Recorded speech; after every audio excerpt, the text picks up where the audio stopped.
Greetings. Welcome to Speak Nerd and Enter. So Mark comes in and, I'm up in the crane, kind of like a crane with a little platform on it. And I'm sitting up there naked, because of course I'm bait, and Mark comes up dressed in his gear with his arm. And he announces, I'm one of the Vuvolini of the Many Mothers, the daughter of Mary Jo Basta. Classic And, Mark. Right. Yeah. And, yells out, my clan name was Swaddle Dog. And that's when Rich came out of the desert and ran him over. And he was wearing his people eater stuff. So Classic. Yeah, it was classic Rich. It was. Yeah. I felt bad for Mark, but it was funny. And yeah, it was a hell of a summer vacation. So I came down, I put on some clothes, no pants, and cradled him until he died. And here we are today. One of the things I wanted to talk about today is having to do with the rehash, if you will, of the debate that's been going on about The Last of Us. You guys have seen that. Yes. Mm-hmm. And it's been a debate since the game came out originally. And that was about, did Joel do the right thing?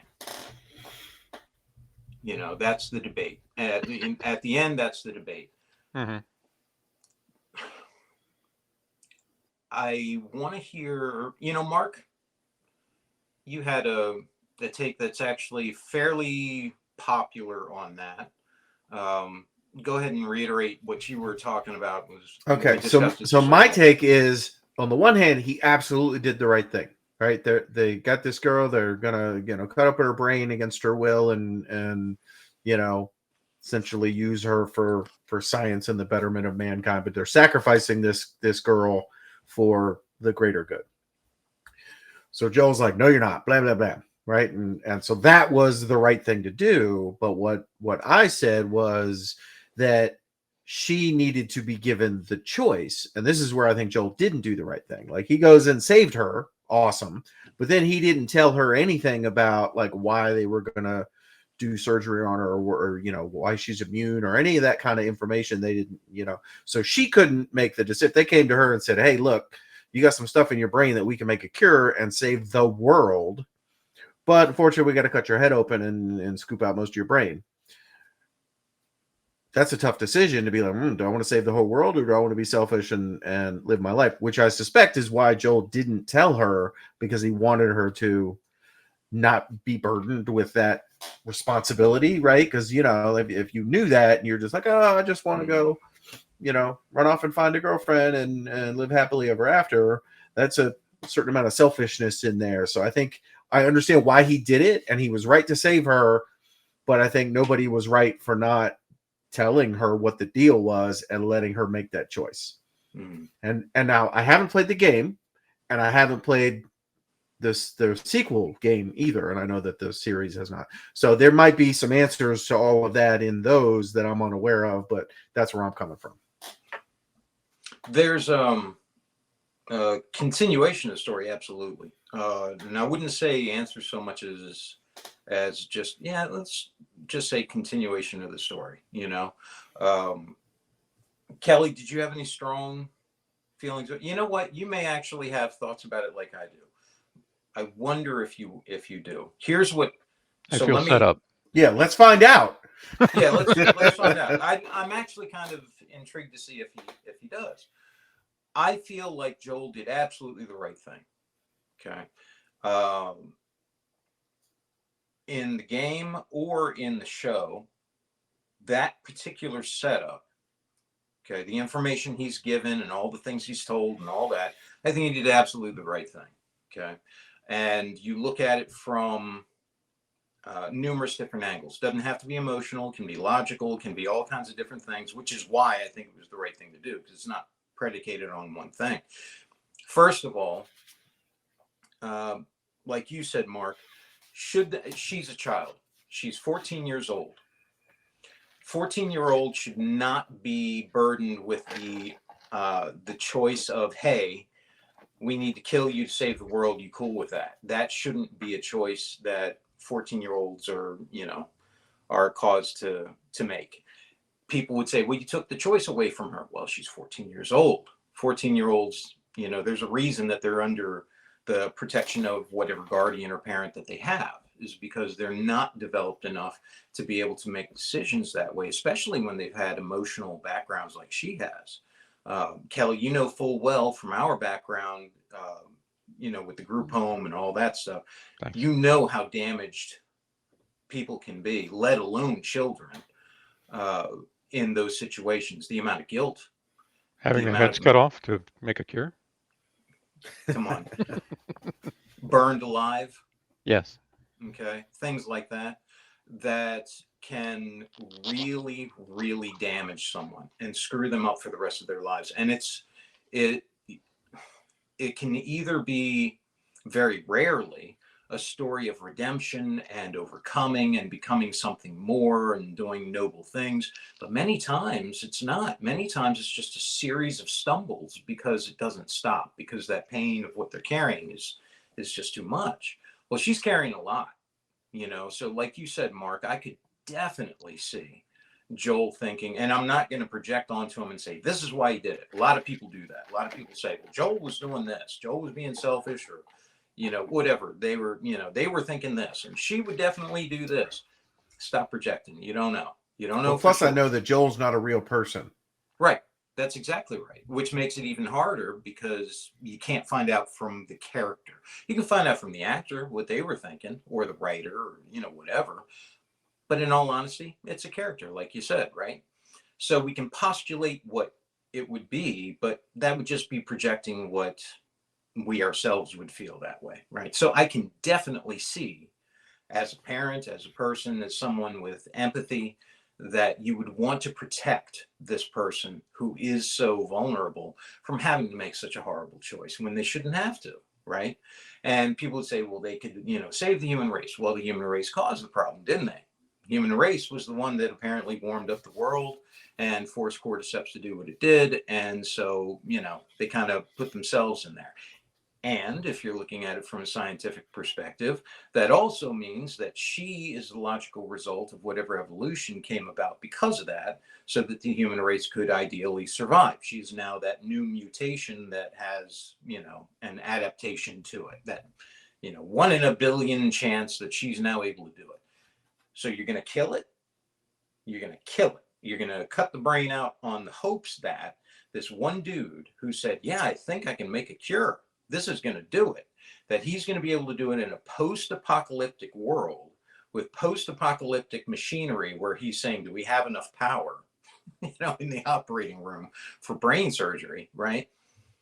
Slapdash put together with this, this group, I won't call them terrorists, but, this group, this extremist group.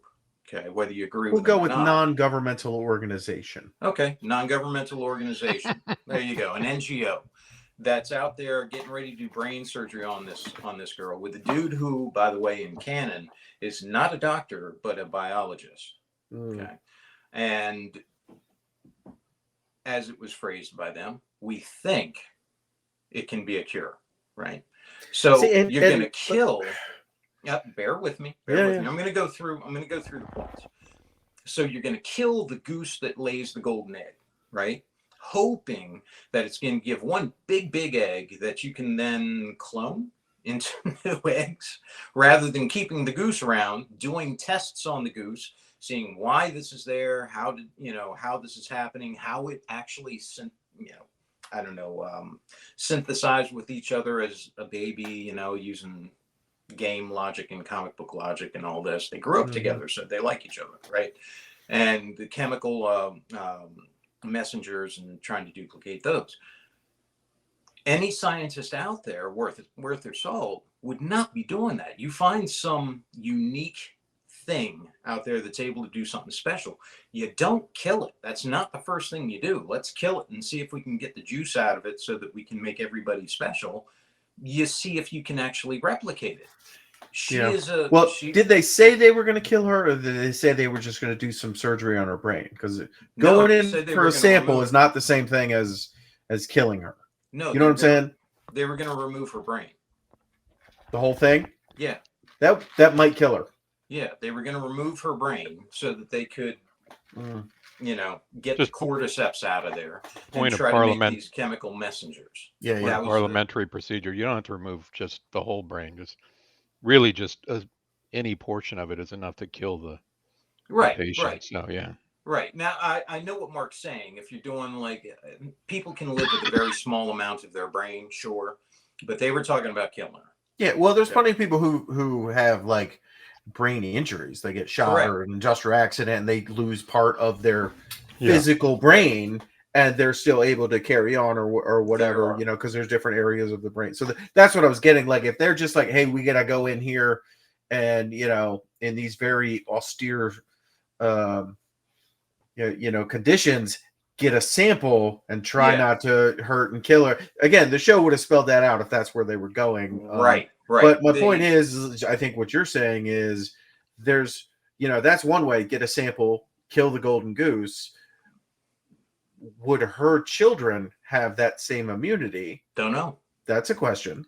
Don't know. Right. That is Right. a question. And secondly, the lady who was there when she was born, Yeah. who took her and put Marlene. her, like, she was apparently knew that, because the mom said, oh, I got bit after I had the baby. Maybe she suspects otherwise because they find out, and then now she's immune. You're like, pregnant woman. Maybe this is like a Blade thing, right? Where That's exactly what I was thinking. Right. right? She's So I'm a like, daywalker. okay, Yeah. if you know that happened once, go do some freaking experiment. I mean, if we're gonna go Right. full blown, Nazi death camp experiments or whatever, okay, you go find some pregnant women and being like, here's what we're gonna do, and we're Right. try to replicate that scientific. exactly. I mean, we've already dealt with cannibals and survival situation and fascist governments to literally keep Yeah. humanity alive. So I'm not treading on new ground here. If that's what's going to save humanity, like, there's some other choices that could have been made. Your first choice, you're right, is probably not, let's kill the one person in the entire world we found who is immune. Right, the unicorn. You're not going to kill the unicorn. You're going to see if you can get it to breed or make something else or do tests on it to see why it's there. Whatever. You just don't, hey, we got one. Let's kill it, and see if we can get juice out of its brain. The part where they said, we didn't tell her, there won't be any, so there's no fear. She won't feel any pain, all that stuff. That's just horrible, horrible as far as any sort of ethics go. That's just awful for people who are saying, well, you're taking the choice away. And I'm not talking about you, Mark. I'm talking about the general, argument that people have. You're taking the choice away from her. They never gave her a choice. People are projecting onto her to say, oh, well, Ellie would have wanted to do this. How the hell do you know? You never asked. And Right. Joel can't ask if he were going to go that way. If he were going to say, well, let's ask her. They're not going to go for that either. They're going to be like, no, she's going through the surgery. Yeah, she might say no. Right. That's not what we want. Why take the risk, And so for every action, there's an equal opposite reaction. He takes the other side. He's like, well, to hell with you then. I'm going to, take away your option here and get her the hell out of here, right? So he does what any parent would do. Now, this is the other part of it. This is the emotional side of it. And we've talked about this before, I think, on the show, how emotion definitely overtakes logic, right? The more emotional you are, the less logical you are. But there's a purpose for that. There's a reason for that. If for some reason you're able to actually do it, whatever you're doing, barring all logic, you're able to get out there and do your thing. The ability to pass on that skill, that ability, that strength, whatever you have, that's part of what is encoded into every animal, survival of the fittest and all that sort of thing. That's why that emotional imperative is in there, so that if you are able to succeed, those that you bring up are able to succeed then as well, or have a better chance, right? So this is coded into him. He's any father. What father is not going, other than, of course, for Megan, but what father is not going to Mark in there? Yeah, go ahead, cut her open. You gonna hold her down?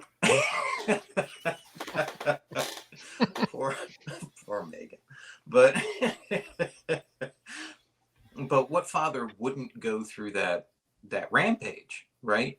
And what's interesting is I've seen a number of women who have actually been all on board with that and just, Joel's a beast. That is amazing. He's doing, because that's what you want. You want a father who's going to be that protective. He's going to go. And I love the way they shot that. I loved it. Auditory exclusion, tunnel vision, just, he's doing his thing. I heard one nurse talking about, man, in the stairwell, gunshots, your ears are going to be, which is true. Your ears would be ringing. But auditory exclusion, you're not going to know it. You're not going to know any of that stuff until all of it is done. Well done.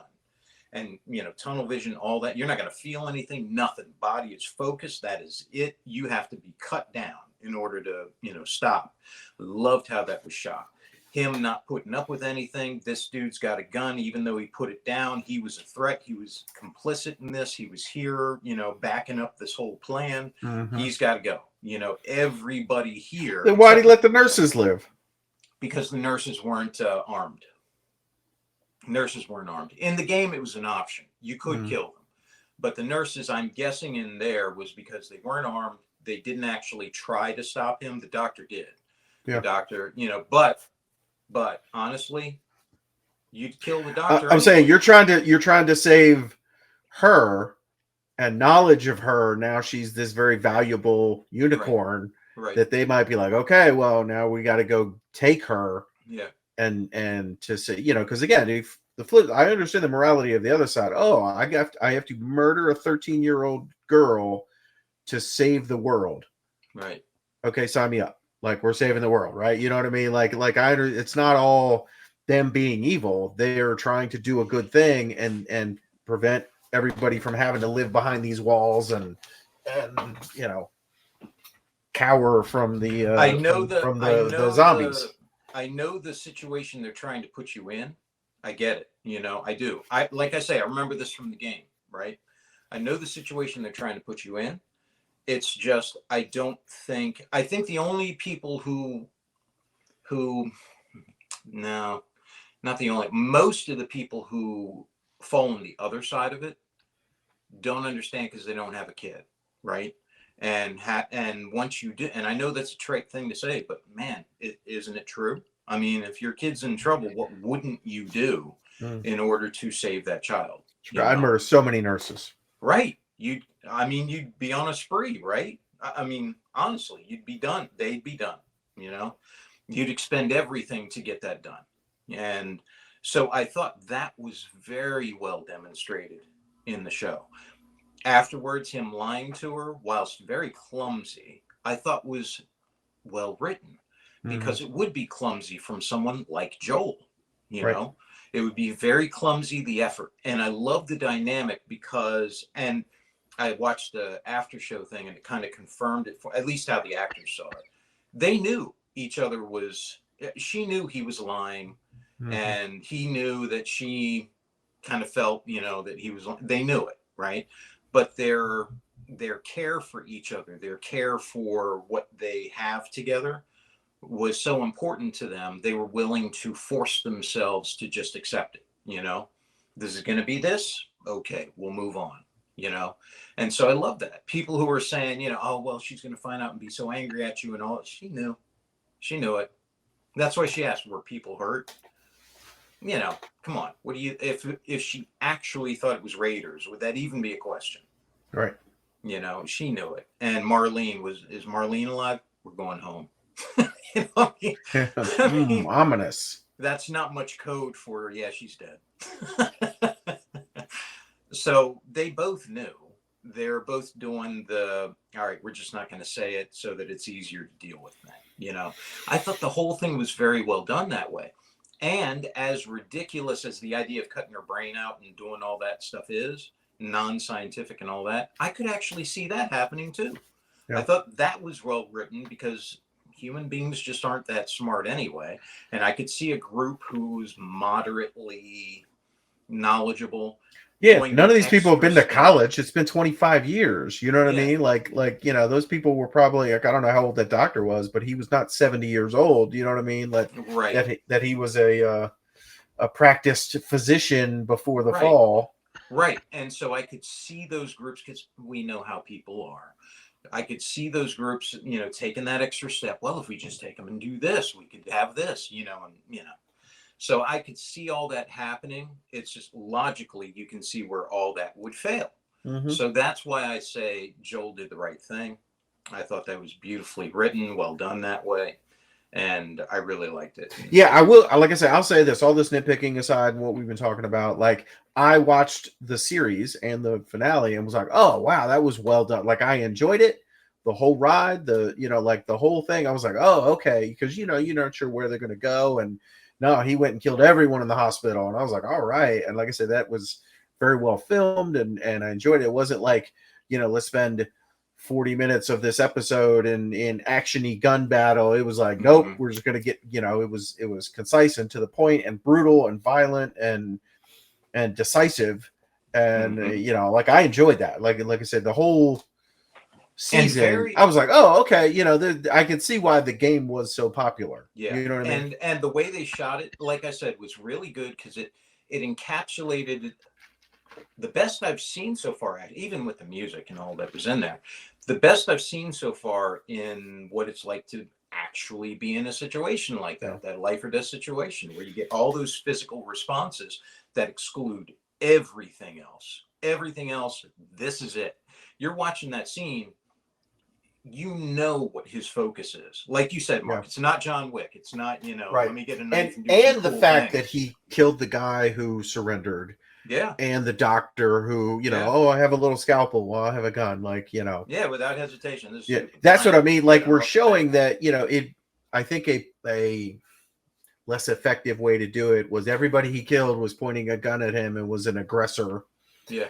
Would give him that, like what he did was, it was a choice and it was violent and he chose to go that route. And those examples show that even if they were like, oh, okay, no, we give up. No. You've already crossed that line, and right, yeah, and you've got to pay. You threw your lot in with the wrong crowd, and I can no longer trust you. It's not a matter of it wasn't even a matter of hate. It was a matter of can't let you live. Yeah. Which is why if it was me, I'm not sure those nurses would be with us right now. No, I understand, and it's funny watching other people who will. It's weird. They're all about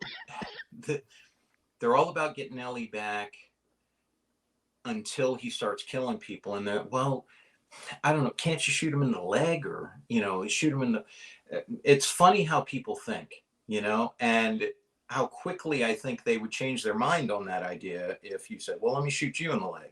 Where do you want to get shot that's going to be safe? Right. Well, I always think of it like that movie Roadhouse, right? Where Patrick Swayze is like, be nice until it's time to not be nice. Everything right. And that's like Roadhouse. Don't shoot anybody until it's time to start shooting people. And then there are no half measures. You know what I mean? Right. Like once it's time to go to work, it is time to go to work, and you don't go halfway, right? Exactly. This is, you've pulled out the tool of last resort because this is the last resort. Once he made that decision, that's it, man. And this is where it's going. And that's another thing. This is not about The Last of Us or anything, but that's another thing I get so sick of with like cop shows and crappy action movies, and it's always criminals and FBI agents always dragging their guns out and pointing them at everybody. Yeah. And then nobody's getting shot. And I'm like, that's not really how it works in real life. Everyone's dragging their gun, pointing their gun, and they're wrecking the slide. And I'm like, well, you were pointing it before you had the round in the chamber. Like, it's like, oh. So there's way too much of people just waving their gun there. And I get it. You're making a movie or you're making a show and it's dramatic and all that. But no, that's, no. Yeah. That's not how that should be. They talk about training people to be violent, while they're watching them and stuff. They're training people to get killed, really, because most people are going to run around with a gun pointing it at each other, either unloaded or anyway. That's another conversation. Yeah. Anyway. So that was my thought on it. In a nutshell, there's a lot of stuff you could go into, but there was a whole series of things. That's right. I don't feel like we've heard from Kelly enough on this. We have. So I want to give him the opportunity to wade in on whatever aspect of the show he feels compelled to opine on. What do you think, Kelly? To what both of you said, I would just say ditto. Well put. Well put. No, Okay. look, I think I think the thing of ethics goes out the window. I think it's a luxury. Ethics in a certain from a certain perspective, and and I'm going to paint with a broad brushstrokes here. Ethics are a bit of a luxury, and when you're sitting here in 2023 and you're watching a show that's in some sort of futuristic apocalyptic world, and you're trying to apply modern day ethics to this apocalyptic world, I think that doesn't work quite that way. Yeah. In the world that they've pictured, you have different factions, things have broken down. I mean, it's very sort of Walking Dead. It's like all these apocalyptic movies where we find out that humanity's the real enemy. And so I think the idea of ethics goes out the window. I think the idea of medical ethics goes out the window. Can you ask a 14-year-old, can you do X? Can you kill them in order to save humanity? When you don't really know if you can say, all of that doesn't matter. I mean, we've entered into this world where everything's topsy-turvy. But that doesn't remove the issue of morality. And I think that's where the discussion on Joel's actions hinges on morality. Now, in his moral compass, executing a girl, even if the cause was altruistic in its sort of scheme, doesn't make a lot of sense. I agreed with Joel on that point. I would not have allowed for the execution of the girl,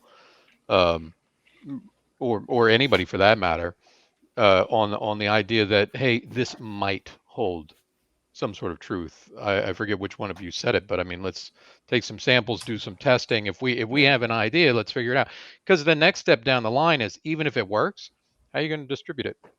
Right? Yeah. Everybody's already broken down into factions. It's going to become that next commodity that somebody's going to sit on for power. Yeah. And Yeah. so You're I right. agree with that. I didn't go down that road, by the way, but that was one of the things I was thinking about too, is the power plays afterwards for that. You know, who are the Fireflies going to turn into now that they have, if it worked, now that they have the key to survival, right? Right. Yeah. Now, is violence the answer? And I think it was you, Sean, that said it's the tool of last resort. You know, and they're the ones that introduced it. Joel wanted to see the girl. Joel wanted to talk. Let's talk this out. Mm-hmm. But the Firefly group had already made the decision, and they were like, if he tries something, kill him. Yeah. So they've already played their card. You know where they stand. Well, they played it poorly. I mean, they could have. He should have not woken up. If you're gonna go there, right? That's the other. You know what I mean? If I'm the Firefly, I'm like, oh, we got him. Blam. Joel's no longer a problem, and we've got the 13-year-old. Let's get out the buzzsaw and go to town. So in some ways, their morality got in the way of what they were trying to accomplish. I mean, they assumed X about him and his moral compass. That Ellie had developed a bond with him, and he with her. Now, sure, there's a lot of that resolves a lot of parenting issues from earlier in the show or the game and that kind of thing. He feels that he failed, etc., and he's not going to fail this kid. And I totally understand where that comes from. Totally grasp that. But yeah, I mean, they shouldn't have woken him up. The thing that I thought was interesting is exactly when I knew how the scene was going to play out. You're not saying they shouldn't have woken him. You're saying if they wanted their plan to succeed, they shouldn't have let him wake up. Yeah. I mean, if she was disposable, then he should have been disposable too. And and at some point, I don't quite get how they thought that he would just walk away. But they thought he would just walk away. And so but by the way, I will say again, I actually don't have a problem with that as a writing issue. Because I could see people making this series of mistakes, But I would also remember he was just the courier. He delivered her. Yeah. They didn't see it like if it was father-daughter, which it was functionally, but if it was like, oh, this was my daughter, they would never expect him to go along with it, right? But, you know what I mean? But they viewed him as a courier, not as a father figure. I mean, okay, but look, if you wanted a courier who will freely run away at the moment they could lose their own life, then you would hire me, right? Every video game we've ever played, as soon as everything goes pear-shaped, who's the first one that's out of there? Me. But no, I mean, you picked a guy who you trusted to deliver this girl across country to create some salvation for humanity. Would you have trusted somebody who was completely devoid of any humanity to deliver this girl safely? No, you picked somebody who would fight on her behalf and keep her safe all the way to the point of destination. So, I mean, instantaneously they made bad decisions. But the whole thing, I mean, I pull back a bit because I can get really wound up in this because I got to tell myself, okay, this is just for entertainment, and this is not a serious basis of an ethical conversation. But suffice it to say, I agree with what Joel did up until he lied to her. I would not have lied. I would have told her Well, specifically. I think I would have lied, but at some point you have to be like, okay, you're 18 now, or whatever. Yeah. Whatever. At some age, you want to give this girl her childhood, whatever you want to call it. Right. But at some point, yeah. And again, I haven't played the second game. I don't know if this comes up later or whatever. But at some point, I think and let's be honest, there's definitely some scientific research that needs to go into this, right? By the way, her children have this immunity. Could this be replicated in some other way, or et cetera, et cetera? Like, by the way, just so you know, cordyceps doesn't grow in the brain. Cordyceps in ants which is what they're basing it on, grows in that biology book upside down. Oh, dang it! Yeah, it grows in every other part of their body. It takes over the host body without going into the brain. It just subverts the brain, because if you think about it, that's the easiest way to do it. You just don't take over the brain, you subvert the brain and take over the body, and then have the body do what you want, so that the brain doesn't die, keeps the body going, but you just drive the body until you get it where you want, and then it sprouts a little beanstalk out of the ant's head and puts off spores, and then the ant dies. So they'd have cut her brain out without anything happening. And doctor would have been like, oops. Well, I mean, in all honesty, I mean, there's so many plot holes in the show that, I mean, be from the bomb strikes in the middle of a town that didn't knock anything down, it's just a crater. Yeah. And I mean, and you don't need bombs, you need incendiaries, right? If you're trying to stop the, like, I'm with you. Yeah. No, I mean, so many plot holes, but there again, uncharacteristic of me, I chose to check out of that little world. First 2 episodes, I would pause the show, go off on a tangent until Indy said, "Can you please stop doing that? It ruins the show for me." So I had to suck it up and just deal. But yeah, I mean, I agree. Kelly doing that. I agreed with Joel's action from an entertainment standpoint, just from entertainment within a show, to see a character actually do what you've been waiting for characters to do for a very long time. The way Joel methodically went through the hospital to get to Ellie was fantastic. Tactically, I have to say that the Fireflies did a real piss poor job trying to secure their zone and their space, because I think you would have concentrated forces back by the surgical. Yeah, and theater. It's one guy, and you heard the shots fired in the stairwell. You know what I mean? Those were rifles. That was, you know what I mean? Like, you'd been like, oh, something didn't go well. Let's get ready. I did tell Indy when that first shot went off in the stairwell, I said, he's not hearing anymore. There's just nobody's hearing anything that was in that stairwell. That would have been painful. Right. To be fair, I think every action show, movie thing, none of them take that into account, like how loud stuff is and how because everyone's always fired their guns without ear protection. Don't forget, though, you would have auditory exclusion at that point, where you wouldn't notice it until way afterwards. Right. But when they're going back to Colorado or whatever, he'd be like, what? No, I understand. I'm just saying for that moment. That's right. She'd be writing it out, showing him notes. And I think that's kind of why they made it silent, except for, or muffled. You had the muffled sounds until you got to the operating room and all that. Then he'd have been, let her go. Right. I can't hear you. But I did like that very much, how they shot it and stuff. And like you, Kelly, I can check out of that stuff enough for that, because I was just grateful to get the way they had him methodically go through there. Yeah. And his acting in that was wonderful. It really was. Yeah. And you know what's interesting is all the people who are saying, oh, they should have just killed Ellie to save the world, right? I wonder how they reacted to the episode with the cannibals, because the cannibals, that's what he was doing. Kill one person to save everybody else. So he was just sacrificing them again and again is really what he was doing. Or that really until they die. That really is an interesting point, because one of the things I like to do is I read about maritime disasters and a lot of people being stranded at sea or on an island, and the number of times that cannibalism comes up, and how there's two sort of ethical views, and that's the ethical view of those who were never stranded, sitting comfortably at home in whatever the origin country was, and they want to judge the sailors for having resorted to casting lots and figuring out who's going to be the sacrifice to keep the rest of the group alive. And that's a very interesting dynamic, because for the group that's out there trying to survive, it is truly a survival, it's me or the rest of them.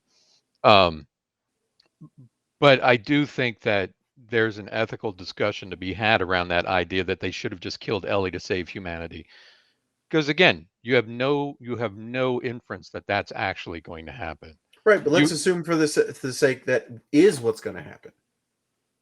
Right? If you kill this 13-year-old girl who is innocent, you're going to get this cure that will save hundreds of thousands or millions of people, possibly restore the entire planet. Yeah, I'd make that bargain. I still wouldn't do it. I still wouldn't do it. Because you know what? If they haven't figured it out in 20 years, if they couldn't drop a bomb on a building when they tried to do it, if they couldn't stop cordyceps by just dropping a big athlete's foot bomb somewhere on the country to put it out. I mean, there's so much that's gone wrong at this point. I would just say let it burn out and we'll start over. Yeah, that's exactly how I felt about it, Kelly. It was exactly that same way. I was like, you know what? Humanity, you put in this game world. Right. Yeah. Humanity, you put yourself in this position, you don't get to get a cheap, easy way out by doing this sort of brain soup thing, Nor do I see how it would work. I mean, I don't know, but this gets into where I see plot holes in the storyline overall. And I don't want to talk crap about the show, because it was a good show. We're nitpicking. I get that. Yeah. I mean, Kelly, I'm so glad you did too, because I remember, that's why I didn't say anything when you first started watching it, because I didn't want to say, oh, we'll wait and see what you think. I kind of wanted to see how naturally it would go. I'm so glad that went that way for you. I really am. I mean, there's a 1,000 things I would pick on, right? And I mean, it made it easier than most things that I pick on it, right? But I'll say this: I was entertained by the show, and you know what? For me, it was spending time with my kid watching the show. So, hey, it's a win for me. Yeah. I came out of the season like, that was a good time. I enjoyed it. And Pedro Pascal, great actor. Fantastic! And fantastic. Bella Ramsey, great actress. Oh yeah. Yeah, I didn't mind her at all. I thought the writing in lots of it was pretty good. Mark's review endorsement of Bella Ramsey. I didn't mind her at all. She was passable. Well, no, I've heard her get a lot of hate from some people. Right. YouTube people, they're like, oh, she's terrible. And I was like, I'm not seeing that she was terrible. And again, I haven't played the game. That might be to my benefit in this case, but I'm like, No, I haven't played the game. Indy played the game, and so the entire show, if it wasn't me nitpicking, it was Indy sort of explaining the background of certain characters and things like that. Yeah. Like there were so many things that I thought they did relatively well. Like the woman who played Ellie's mother, right? At one point, I was looking at her and I was like, "Wow, she looks like an older version of Ellie." That's fantastic casting. And Indy then chimed in with background information and things like that. I thought that was good. That was Ashley Johnson. That was the voice actress for Ellie in the game. That's what Indy said, and I was like, that's just fantastic. It's freakish how closely alike these two folks are. And she played a daughter on what was it? Daughter of the Seavers on whatever sitcom that was with the Seavers. Wasn't that Alan Thicke? It was Alan Thicke and Growing Pains or something. Growing Pains. That's it. Yeah. That's it. Yeah, she was on there. So there you go. She grew up to get bitten by a zombie with cordyceps. Well, I feel like any discussion of The Last of Us, as especially the series that we're now talking about, season 1, would not be complete if we did not address the big gay elephant in the room. right? Sure. So apparently she is gay and has had a girlfriend for 15 minutes in the one episode. Episode 2 was all about I think it was three all about the Parks and Rec guy, and his boyfriend. Yeah. Those are the only 2 like real things. But for in what is there 9 episodes, and we've had a good solid couple dealing with, that. I bring this up because other people are bringing it up, and if you go on YouTube, they're talking about it or whatever. Yeah. I didn't feel that either one of those took me out of the story or beat me over the head with some kind of an agenda that was like, oh, okay, yeah, we get it, whatever. Like I didn't, like like episode 3 was great as a standalone all by itself. In some ways, I think it played better because it was 2 guys than if it was a guy and a girl. Mm-hmm. You know what I'm saying? In fact, I think if they'd have played that with a guy and a girl, it would have been a little bit more like I'm the big, strong survivalist guy, and oh look, this girl fell in my trap, and now this whole thing is weird and creepy. Even though they live this whole life together. You know what I'm saying? Like I don't think that episode would have played as well in a heterosexual relationship. And going back to Ellie, she likes this girl. They have like one kiss to get attacked by a zombie, and that didn't go anywhere. It gave us a little bit of character development and some plot and some things like that. But again, I don't think that was, I think both of those were fine. I'm not seeing where all the hate is coming from. You know what I mean? There's some people that are hating on that for whatever reason. Look, my personal opinion, and this might be inflammatory for some people, is we got to get up out of everybody's lives. It really doesn't matter. At the end of the day, if you like somebody, you like somebody, and the story tells the story, from a perspective of people constantly in a state of loss. And so, I mean, if you have a human connection with another person, you're going to feel loss. And I think that that's the relevant part of it. Whether or not somebody's gay or lesbian or what have you, doesn't matter to me in life or in this story in any way. And I think we all need to get past that bit. But see, that's not why I bring it up, though. I know that's trying to force that into your story because you want to make that point that you just made, right? Which is a valid point. But let me cram this into a story where it doesn't belong at the expense of the story. I think is the concern most people have. And what I'm saying is I didn't see that in this case. Nope. Yeah. Right. Well, the 2 guys were actually in the game. Well, one of them was already dead in the game, but that relationship was in the game. So, okay. But I didn't care. And I love the story with Ellie and Joel, and just enjoyed watching that. I think the story is well told all throughout. To your point, Mark, I think the idea of people thinking that it's forced in there is because people aren't used to seeing it. I don't think the game forced anything as much as it chose this particular right. setting. And I'm not talking about this game or this series. Yeah. I'm talking about larger entertainment. Right. It was done well in this case. And in fact, I have another thought about with Ellie being gay, right? Because remember, Joel's not her father. Yeah. Right. So if he likes girls and she's a girl, that can get weird as she grows up. And you know what I'm saying? And I think by making her gay, you avoid all of that nonsense. And now he's just a father figure for real, even though he's not really her father. I don't know if they planned this from like hey, let's design this video game and plan out the story. But again, it's one of those things where, if anything, I think it works on all of those levels and probably enhances the story.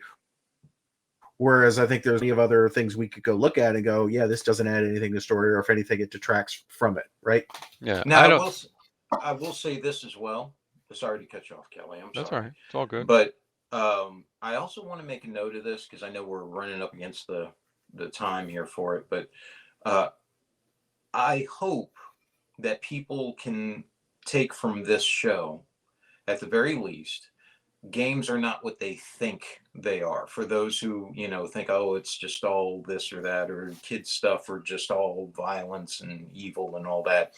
These are used now to be to really be able to tell compelling stories. And more importantly, you can see with this one, and this isn't the only one, how you can not only be shown a story where you have moral ambiguity and put into these situations that are really intriguing and so, but you can experience it in the game where you actually are part of the story and you feel it in a different way. It's really a fascinating medium, and hopefully, because this one was done really well, and it's one of the only ones I know of that was done really well as an adaptation.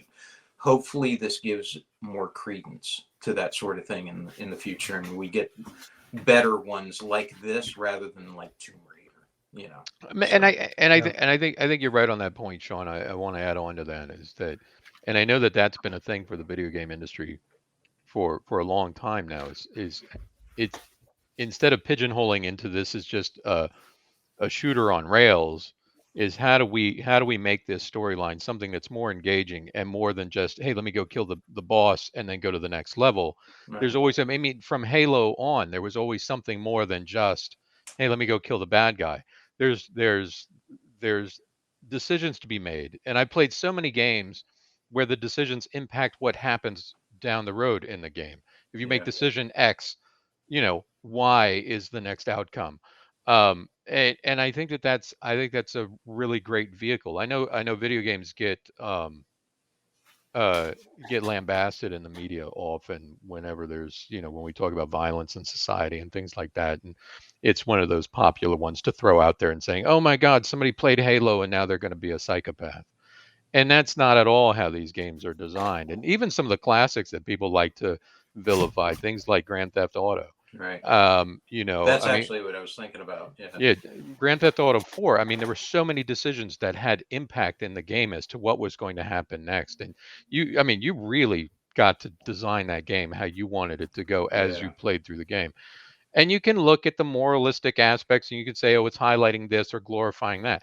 But if you're saying that, you haven't truly played the game, in my opinion. You Yeah. truly haven't engaged with the game, because there were some very strong moral decisions to make or ethical decisions. They're really just down to you as a person as to how you felt or how you chose to interact. And so, I talked to Indy because she's played through the game. I think she's playing through the second one now, but yeah, for her, it was very engaging on those levels. I mean, for her, it was really, I'm getting to play through and drive this story, and I think that's really good. And I think that they did a really good job with it in the show. I think that came across in the show. Again, I think if people are looking at this thinking X, you're looking at the wrong way. You Yeah, you need because to when come you at it think broad. zombie apocalypse Right. survival game, you're just like, okay, yeah, like. But I remember hearing about The Last of Us, and I've never owned a PlayStation, but that it almost got me to go out and buy a PlayStation just so Right. I could play this game. And so, like, I'm very happy to have seen the series and go, yeah, I'm seeing what all the hype was about. Because in comics are the same way, right? You can get superheroes in tights beating up bad guys, or you can get Mouse and some of the Astro City ones, and some that are just a lot more mature, that you're like, wow, okay, this Yeah. not what I was expecting from this medium. And so the medium of video games is generally not as elevated, or not looked at as a sophisticated storytelling medium like movies are, right? You know, Movies are like, oh, it's cinema, right? Whereas video games are not you know, generally perceived that way. what I Right. would have liked to have seen with this, with The Last of Us. Terminators. No, no, no, no, Oh, no, no, no. That would, well, that could be for the third one, I guess. definitely needed more flamethrowers. But actually, what was it? Cybernet. What was it? I can't remember the name of the system that took over Skynet. Skynet Skynet. from Yeah. Cyberdyne Systems. Skynet and The Last of Us would have just said, "Oh well, I guess I don't need to do anything. I'll just play a waiting game." Right. But no, what I was thinking the other day was, because I was asking Helena, was Joel right? And Helena hates being put in those moral, dilemmas like that, and she just won't answer. Really, I That's don't because know, you asked with but such a judgmental, Right. like, Yeah. was he right? You I don't want can't- her opinion. You want to see if she matches your own. No. This is the face my father gave me. I can't help this. This is what it is. It's just how it looks. But what I was thinking was, how cool would it have been if the audience had been given the choice of what ending they wanted to go with, and then see what the choice was, how it broke down. Oh, that would have frustrated the hell out of me. I would love to see the breakdown, because what they did when they were testing the game, they did keep stats on that, and they said, what was it? 100% of the people who were parents agreed with Joel, and 50% or so, it was like a 50-50 split for those who didn't have kids, you know. And I just think something like that would be really cool to see the stats on, or like Red Dead Redemption, how many people go this route, you know, and that kind of thing. To see the stats on it, sure, but I would also want to see the stats from a global perspective. There was a one of the other podcasts that I like to listen to, Freakonomics. They did a whole thing on culture, and there's this very long running study that's been going on since like the 50s or something on cultures, and it was started by this guy who worked for IBM and then expanded from there. I forget the name of it at the moment, but I'll text you guys about it. But it's fascinating to see the cultural dynamics of how different cultures operate, because I think it's also one of those things where we can. It's easy to look at this from an American perspective and say, okay, how would this work out? But you know, right perspective. but how the moral perspective, if you will. The winner's perspective. Yeah. The perspective of a world power, if you will. So, but you know, how would this have worked out if you're Canadian, for example? From a non-metric perspective, you mean? Non-metric. No, but I think Canadian perspective, you mean worthless.